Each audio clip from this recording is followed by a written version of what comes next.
And then the question was about Candace Owens. I think her behavior during this has been disgraceful. Without a doubt. I can't know that. Yeah, and she still works for my company. And I think she's been absolutely disgraceful. I think that her faux sophistication on these particular issues has been ridiculous. I posted a video for Trump, right, on my personal social media. And one of our big sponsors called and said, take that down. You know what I said? Go f yourself.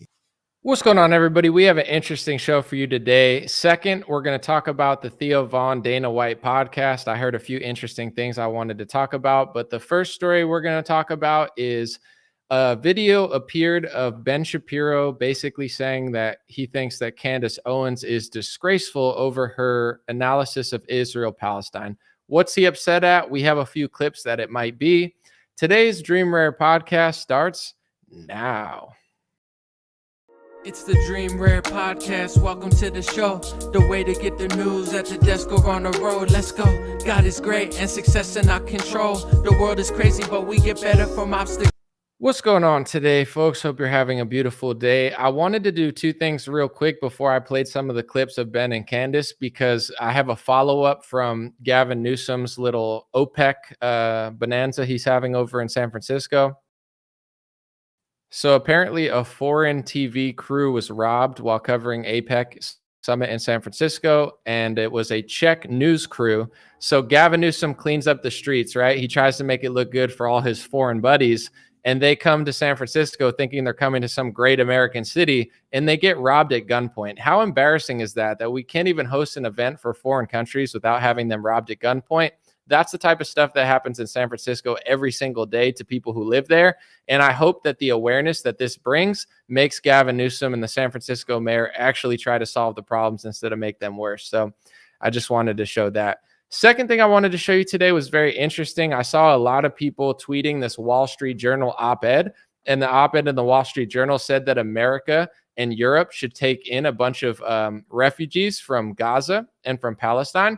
And I want to show you something that you're not going to see on 99% of conservative pages, but it's interesting. Here, I'll just show you. So Don Jr. tweeted this. He said, "No frickin' way. It's a Wall Street Journal opinion piece. It says the West should welcome Gaza refugees. Europe and the U.S. accepted millions that fled earlier wars." And the article is by Danny Danan and Ram Ben Barak. So I was just curious because I was like, wait, the West should accept a bunch of Gaza refugees? So who wrote the article? I literally just Googled it because I was curious. The one guy, Ram Ben Barak, is a Israeli politician, former member of Israel's security forces. He was a deputy director of Mossad and worked for their intelligence. And Danny is apparently part of the Likud party, which is Benjamin Netanyahu's party. So I just found that fascinating because Don Jr., everybody was tweeting out like, oh my gosh, this article sucks. Like, why are they telling us to take all these refugees from Palestine? And it's actually government members or former government members of Israel that are writing op-eds in the Wall Street Journal saying that America and Europe should take in millions of refugees. And the weird part is they always tell us like, oh, these Palestinians, they're all Hamas. They're all crazy. Like, you know, we don't want them. Egypt doesn't want them. They're it's going to hit Europe and America if you guys don't watch yourselves and do what we want you to do with the war, et cetera. And it's like, okay, so they're a bunch of crazies, right? And then it's like, but you take them now. You know what I'm saying? Like you take, if Europe and America took refugees from other wars, why don't you guys want these refugees? And it's like, I hope people are figuring out like a lot of what's going on is very interesting. A lot of these narratives don't really make sense. It's like on one hand, you want us to think that these people are so dangerous and horrible that you and the countries around you don't want them. And then you have foreign governments essentially writing op-eds in the Wall Street Journal telling conservatives that they should want to take the refugees in.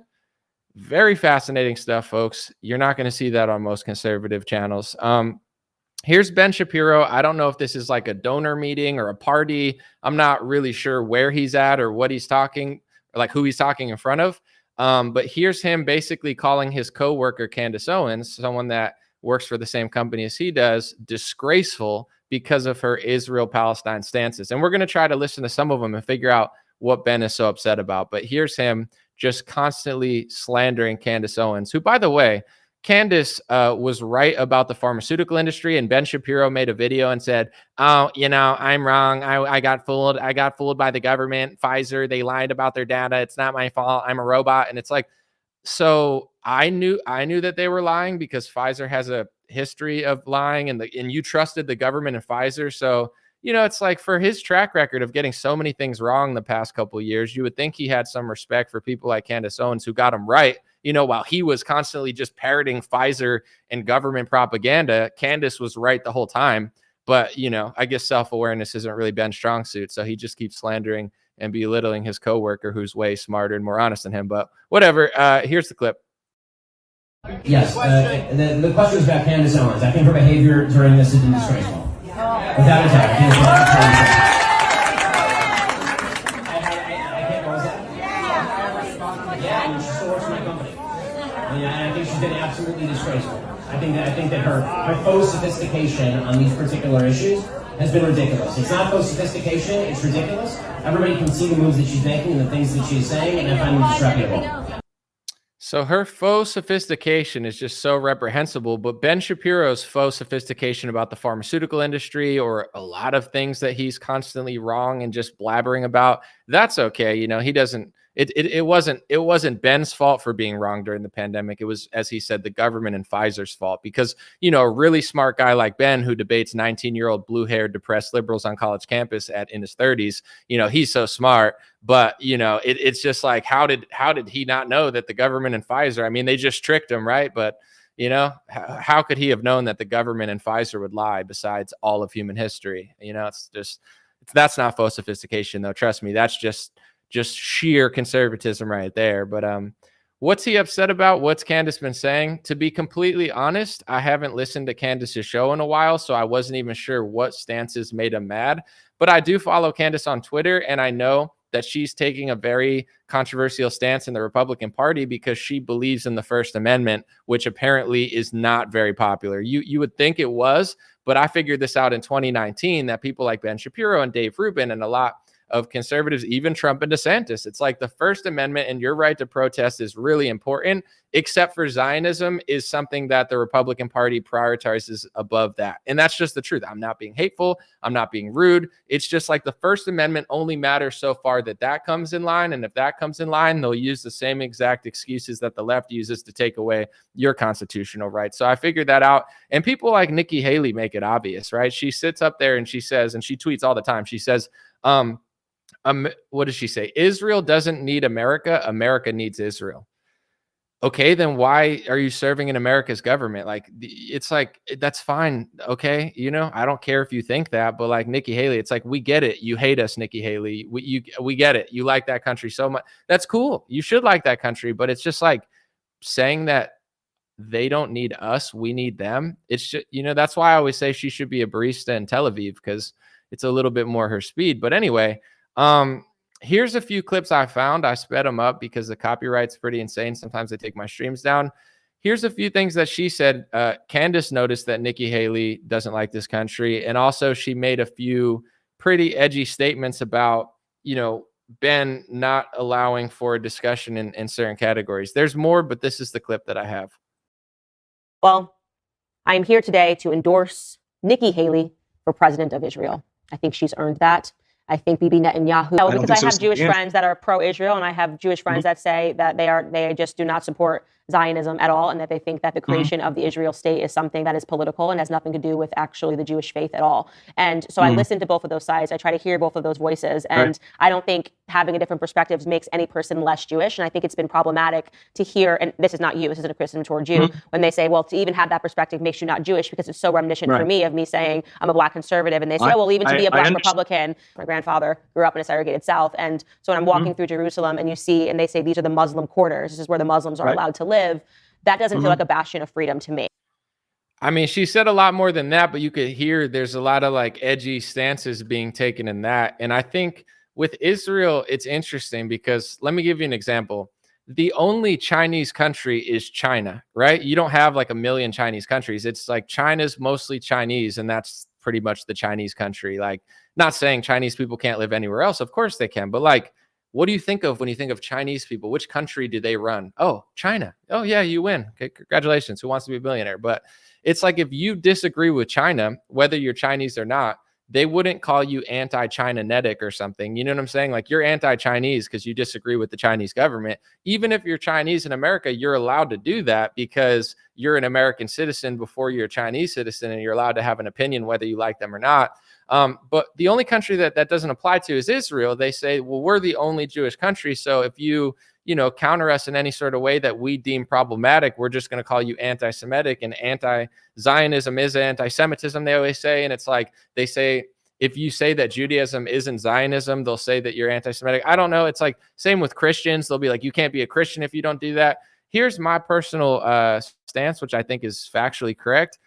Christianity is not Zionism, and Judaism is not Zionism. And my proof for that is that Judaism has existed for thousands of years before Theodore Herzl came up with the idea for Zionism, and Lord Balfour gave the land to Lord Rothschild in the 1900s. Look it up. The Balfour Declaration gave the land to Lord Rothschild to create the Zionist state. So I don't care if you're pro-Zionist or you're critical of them. Like, that's for you to decide, and how many smear articles you want them to write about you. But in general, Judaism's been around for thousands of years, and Christianity's been around for a long time. So I don't know that they equal each other the same way Nikki Haley and a lot of people will say.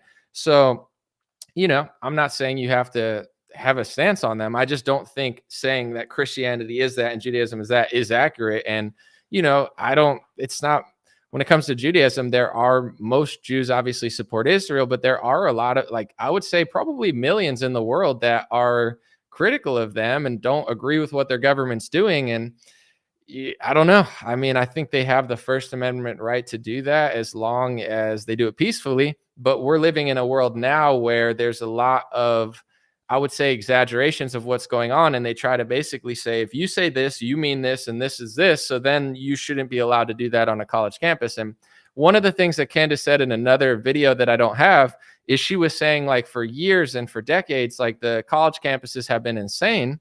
And they've been pushing so much left-wing propaganda. A lot of their stuff, it seems like they're very biased against white people, and they're pushing so much racial activism. And all these donors didn't care until the Palestine protests, and then they pull their money out. And it's like, what does that say to the average person?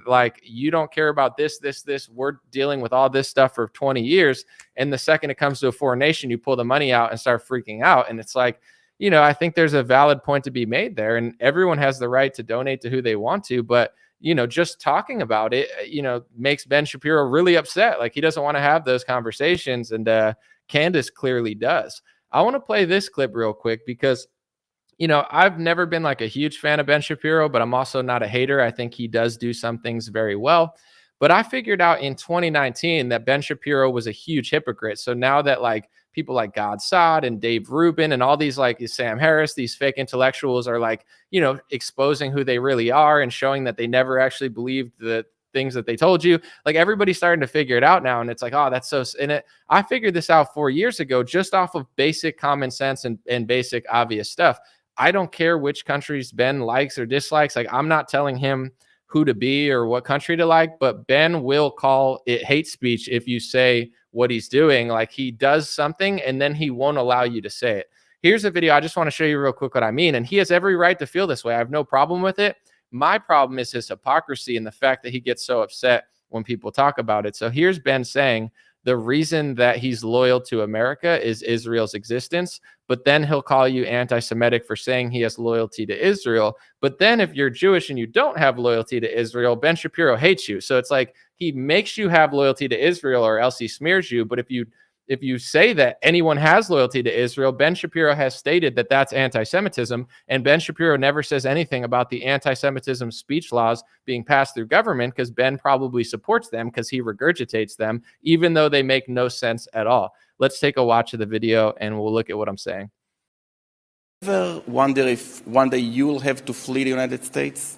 I mean, I think that every Jew throughout world history who has a brain and knows history has always wondered if a country that is not a Jewish state is going to eternally provide them security guarantees and full citizenship, of course. I mean, that's I think to think that that's why the existence of the state of Israel is the single greatest guarantor of my loyalty to the United States, frankly. I think to think that that's why the existence of the state of Israel is the single greatest guarantor of my loyalty to the United States, frankly. That's why the existence of the state of Israel is the single greatest guarantor of my loyalty to the United States, frankly. Right? Because Israel exists, that means the United States is going to be a more welcoming place for me because Israel is there as a backstop in case anything should go wrong. He says stuff like that, which is fine, but then he tweets and he says, American Jews, whether ethnic or religious, are loyal to America, not Israel. He says any dual loyalty supposition is anti-Semitism. So even though he says he's loyal, it's anti-Semitic for you to say that. And weirdly enough, exactly what Ben Shapiro tweeted there in 2019 was being passed through legislation around the same exact time by Trump and DeSantis. And Ben Shapiro never says anything because he probably supports it. Here's the State Department website. It has exactly almost the exact same definition that Ben Shapiro talks about. So he'll say, this is why I have loyalty to America. If you're my race or my religion, you should have loyalty to Israel. But then if you say, Ben, do you have loyalty to Israel? Like, it sounds like it. I'm not even mad at it. I don't care. Some Christians have loyalty to Israel. There's nothing wrong with it.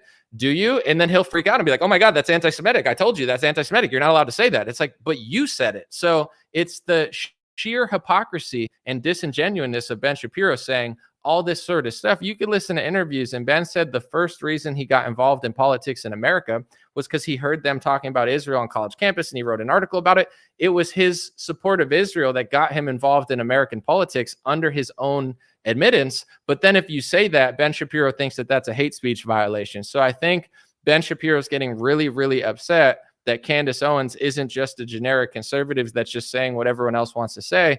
And she's asking interesting questions. And honestly, she's pushing the boundaries, just like Ben Shapiro does, just like anyone does. There's some things that Candace says that I listen to and I'm like, yeah, I wouldn't say it that way. But that's why Candace Owens is Candace Owens and I'm me. I'm sure she watches my videos and thinks, I wouldn't say it that way, or I wouldn't have said that, or I don't believe that.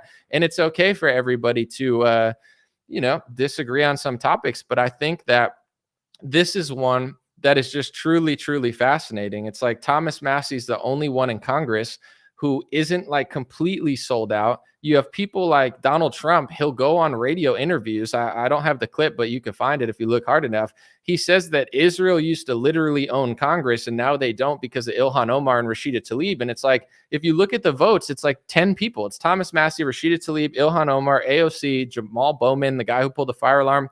It's like 90-something% of Congress votes with AIPAC, which is the Israel lobby in Israel. And the fact that like 10 people don't pisses off Donald Trump and he wants everybody to, and he thinks it's better that way. And it's like, but then if you say that that's happening, that's anti-Semitism. And it's like, it's just very exhausting. And I would say this as an American citizen, I think people should be able to legally protest both sides of that war because it's America. But if you say that, Dave Rubin and Ben Shapiro get mad at you because they're total hypocrites, and it's like having any sort of intellectual conversation about that topic at all freaks them out because they don't want to have a conversation about it. They want to dominate the discussion and smear everybody with the same tactics that the left smears them with. And I want to say this. I saw that there was a big pro-Israel rally or protest in DC.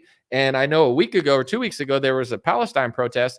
And here's the part that is a little annoying to me as an American on both sides. I don't care. I think you should exercise your right, whether you're pro-Israel or you're pro-Palestine, as long as you're doing it peacefully and legally. But DC is a dump. And, why are American citizens yelling at each other over foreign countries and they can't even fix their own city? Whether you're an Israel supporter or a Palestine supporter, if you go to DC and leave, it's going to be the same dump it was before you got there. And you got people in shitty cities like San Francisco protesting for Palestine and saying, it's like, you can do it. I support your right to do it, to the point where people are calling me names because I support your right to do it. But shouldn't you clean your city? Like, why is no one ever caring about our country? Isn't it weird that our cities suck and nobody cares? And then it's like everyone fights over Ukraine and now they're fighting over Israel. And it's just like, at what point is America allowed to care about America? And you have in the Wall Street Journal a foreign government writing op-eds saying that America should take refugees, right? And if you question that,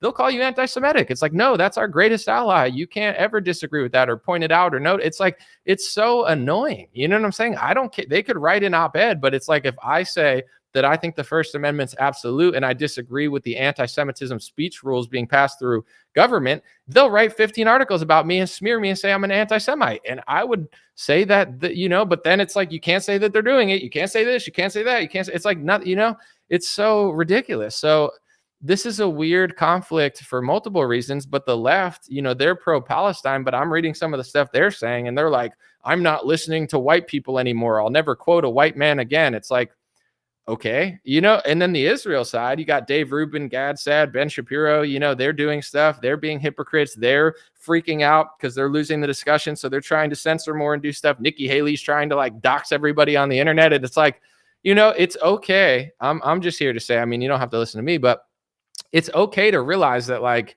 if you have Coke and Pepsi in front of you and you want a water, you don't have to pretend like one of them's water, and that goes with the Democrat and Republican Party, Trump, DeSantis. It's not a black pill. You're not being a doom and gloomer. It's just the truth. If you have a Coke in front of you and a Pepsi in front of you and someone says that they're water and they're really healthy for you and you say, no, they're not. And they say, oh, you're just being pessimistic. No, you're being honest and everyone else is lying. So if you have an allegiance to another country or you have a strong emotional, religious, racial connection to that foreign country or whatever, knock yourself out. I'm not going to call you a racist. I don't really care what people like, who they support. Some people wave Armenian flags in the streets every year. Do your thing. It's just like, stop being a hypocrite about it. That's all I ask. If you're going to do it, don't say that it's hate speech to say that you're doing it, like Ben Shapiro does. He's like, here's how I feel. But if you say that I feel this way or suppose that I feel this way, that's, a hate speech rule that I agree with that's being passed through government that I'll never talk about and it's like, whoa, that's kind of crazy. I posted that in Israel, they're doing what Ukraine did, which is like, if you disagree with the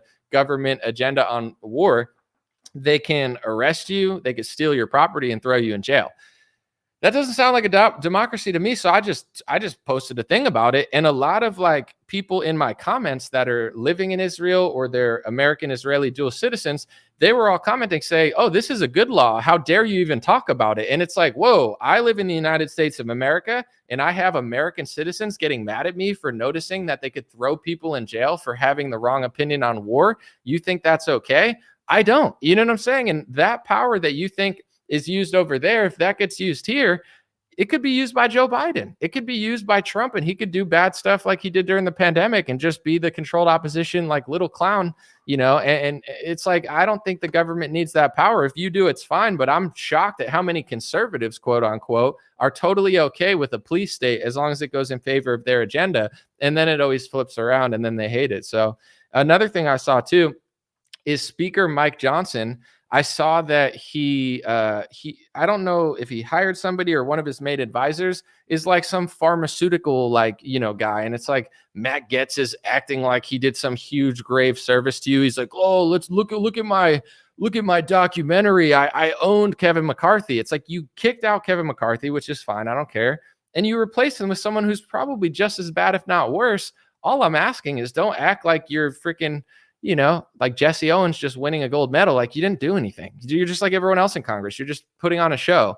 You know what I'm saying? And this guy's corrupt, but you're too busy celebrating your premiere of your doofy documentary. And then I got people crying on Twitter when I say that. They're like, anomaly, blah, blah, blah. And I'm like, dude, I get it. It's a big hangout. Everybody just wants to hang out and, pretend like they're doing something. Go do that. But let's, it's like I'm playing basketball with adults here, and then I got like a little, a grown man acting like a little boy saying, can I play with my Fisher Price net? You can do that, but don't come to big boy court, okay? This is Anomaly Show, Dream Rare Podcast. This is big boy court. We have real intellectual conversations that are 5 layers above what these morons are doing. So if you're going to be a moron like these guys crying to me on Twitter, I don't care. It's just like, don't come to my court with a little basketball and a little Fisher Price net. Go play with the kids, okay? Go hang out, get your little awards and wear your fancy pants and your fancy shirt and, dress up and go to the premiere. I don't care. I'll go to a premiere sometime, but yeah, let me know what you guys think. I'm going to read a few comments after this. Here's a clip of Dana. I played it at the beginning, but Dana White did a Theo Vaughn's podcast and it was really good. There was a lot of interesting stuff, but this was a good part. And then I'll say a few others if you want to check it out. I posted a video for Trump, right? On my personal social media. And one of our big sponsors called and said, take that down. You know what I said? Go f yourself. Yeah. Dana also said that during COVID, that everybody was laying people off. And Dana said, I actually care about my employees. How am I going to act like I care about everybody and then lay everybody off? And what Dana said, he's like, either this ship goes down together or we go down separate. And you don't have to agree with everything Dana White does, but if people like this were in business and conservative men were the men they pretend to be when they talk and they go to Trump rallies and wear hats and stuff, the pandemic could have ended 2 years prior. Like Dana White took a huge gamble. He said, I'm not laying off a single employee. We're conducting business as normally as we possibly can during the pandemic. We're going to work with people like DeSantis in Florida who let us do, or foreign countries. And he goes, if we all rise together, which they did, he took a huge risk and he won massively. The UFC is doing amazing now. We all win together. And if we lose, we're all sinking together. I'm not going to take a raise and fire 1,000 employees. Dana White is a real American legend for doing that during the pandemic. And he won big. But even if he would have lost, if we all did it together, we could have beat this 3 years in advance. But it's like you have very few men who are willing to take that risk. They'll be like, oh, well, I'll save myself. I'll fire 20 of my good employees or this or that. And it's like, that's why they get away with it. They get away with it because there's not enough people that are willing to risk it all for what they believe. And that's true honor. That's integrity. That's, something that men used to have. It's like if you look at old buildings and they're so beautiful and amazing, like people used to have pride in their work because they didn't want to do trash. Now everybody's just building squares. It's like, how many people can we fit in this for how much money? And the architecture sucks. And it's like, we need to get back to those days of honor where you're like, we're doing this for the right reasons. I was talking with my buddy the other day and it's like, the way I'm built, do I want to be poor? Of course not. Who does? You know what I'm saying? I mean, most people don't unless you're like a monk and you really have it figured out. But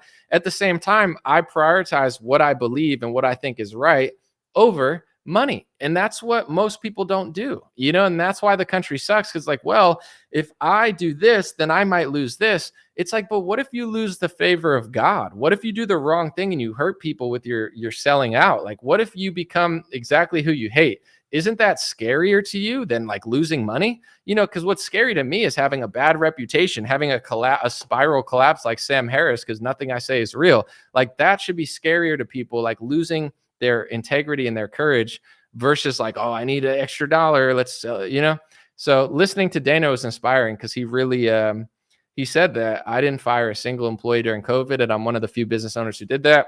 He also talked about Bud Light, which was interesting, and said why he partnered with them. And he made a good point where he said, he talked about all the good things Bud Light did, but then he said that day with Dylan Mulvaney, they had 2,500 influencers there and they gave everyone a can. You know what I'm saying? So it's interesting. I mean, you could still hate them or disagree with them. Personally, I don't drink Bud Light because I think it tastes like piss water. And it's like a coffee. I like a black coffee with a lot of taste. Some people like it watered down. Nothing wrong with it. I just like the taste of coffee. You know what I'm saying? Give me a black, give me Ethiopia, like wherever, Colombia. Some people want it watered down. Bud Light's like watered down beer. It's not, I'm not interested in it. But however, it was an interesting discussion overall. And, the Dana White discussion with Theo and the Elon discussion with Joe, there's a lot of interesting stuff in there. Definitely 2 good listens, a lot of inspirational stuff. I'm going to read a few. Someone said Anomaly, the IPA drinker. I'm not a big beer fan, to be honest. Beer, I don't know. I try to drink the healthiest thing I could find, but if it's not healthy, it's whatever. I'd rather an IPA than a Bud Light for sure. Someone said coffee is anti-Semitic. I don't know if that's true, but there probably is a brand that is though, or they'll say it is. I don't know. I don't know what brand that would be, but if Kanye makes a coffee brand, I'm sure that'll get bad press, Someone said drinking is for losers. I mean, if you drink every day, that's probably not a good sign, but I'm not going to act like I'm holier than thou. I like a drink every now and then, just not every day, I guess, but everybody's got their little thing they do to unwind. Someone said integrity has been lost to the almighty dollar. I think that's true. Sipping on Monacos right now. Nice. If you believe Dana got the same jab as this blue face, did he get vaccinated? I don't know. Did he say he got vaccinated and then regretted it or something? I didn't listen to that part, but I mean, either way, I'm responsible for me. I don't agree with everything everyone says anyway, but I don't care. Like if he did get it, maybe to travel or something, like that's on him. Someone said ABL has some clips of Candace that he thinks triggered him. There's other ones out there. I mean, I didn't want to put too much because when I put too much in, they take all the money from my video, but then also sometimes they take my stream down. And, now I'm trying to be careful with how much clips I use. I would love to show you guys more from certain interviews, but then they're very sensitive with like, they got artificial intelligence basically like scanning the video. And if it registers as something else, then you get what I'm saying? Let me see. Hello, Mr. Anomaly. Bless you. I like your work. Thank you, Retro AI. You should get Candace on your show again. I'm sure she'll come on another time for sure. We'll see what happens with the Daily Wire and Candace. I mean, I think Candace is a powerhouse and she has a lot of leverage in that situation. Ben, is he a part owner? Does he I don't know how much of Daily Wire he owns because I know Jeremy Boring owns it. He said things about Candace for years and Candace has always taken the high road. Like he was bad mouthing her during the Kanye stuff or Ye, artist formerly known as Kanye. He's always taking jabs at Candace and she never really says much about him. So I think, I'm sure they'll be fine. Maybe they like the dynamic that they disagree on stuff. That's healthy for a media company, but seems like Ben is the one that's constantly doing like little jabs. He's like, that's reprehensible. That's disgraceful. I am Ben Shapiro, Robot 5000. That is so disgraceful that somebody disagrees with my foreign policy. That's really messed up, especially because you can't say that I do what I do. If you say that I do what I do, that's hate speech. And I don't believe in hate speech, but I do believe in hate speech. And I think everybody should be able to speak at college campus except for students who disagree with my foreign policy. And I'll debate 19-year-old girls. And if I ever debate somebody on the BBC that actually is smart, I'll just leave the interview and say that it's not a good faith interview. It's like, whoa, okay. If you want to, everyone has a right.